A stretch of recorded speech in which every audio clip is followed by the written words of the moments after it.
таусылған сезімнен құтылу.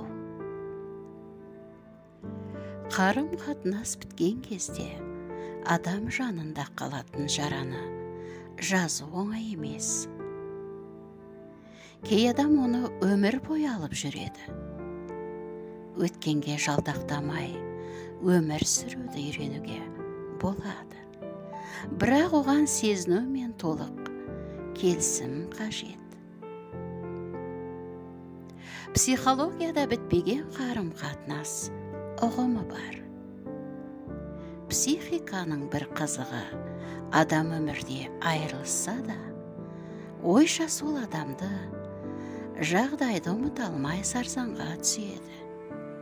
Тек ой тазалығына жеткенде барып, жеңілдейді. Ауыр жүктен құтылады.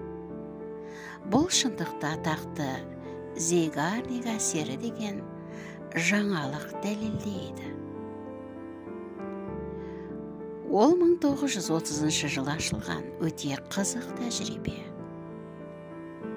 Мейрамханадағы психологиялық тәжірибеде даяшылар ақшасы төленбеген үстелдерде не желінгенін, оның бағасын есте сақтайды. Тіпті тапсырыс бірнеше сағат бұрын жасалса да, бәрі санада сайрап тұрады екен. Тәмамдалмаған жағдай.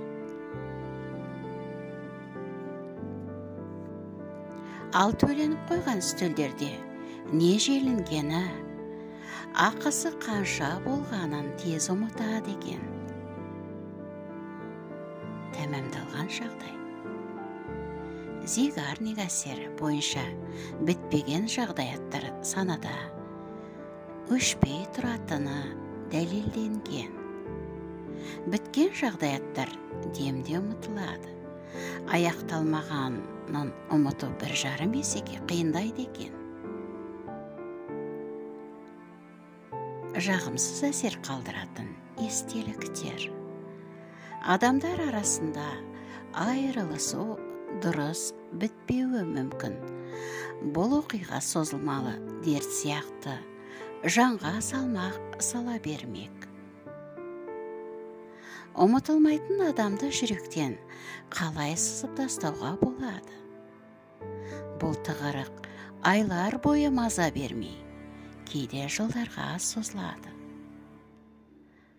Қоңыр мұң, елегізу, өкініш, ыза, сол адамды еске түсірген сайын мазалап тұрады. Ақыры күйзеліске дейін баруы ықтимал. Біткен қарым-қатынас сатысы. Кез келген қарым-қатынастың соңғы сатысы бітумен қоштасу болмақ. Бұл қоштасудың дұрыс орындалмауы адамның көңіл күйіне кері әсер етеді. Жаңа өмір бастауға қырсығын тигізеді. Дұрыс тәмамдалған қарым-қатынас уақыт пен рухани қуаттың қалыпқа келуіне әкеледі. Артынша бәрі оңшалады. Оңалады. Осы соңғы сатыны дұрыс өткен соң қарым-қатынас өзін-өзі жояды, ал кейде қайтып бірінші сатыға да өтеді. Сенім білдіру деген сатыны қайтара бастан кешеді, бірақ басқа деңгейге көтеріледі. Соңғы саты кейде қарым-қатынастың бітуі, кейде белгілі бір жағдайдың ақырын білдіреді. Мысалы, еркек пен әйел кездесу сатысын аяқтап, жаңа өмірді бірге бастау сатысына көтерілуі мүмкін. Бір лауазымнан екіншісіне өту сияқты қоштасу кезеңі болады.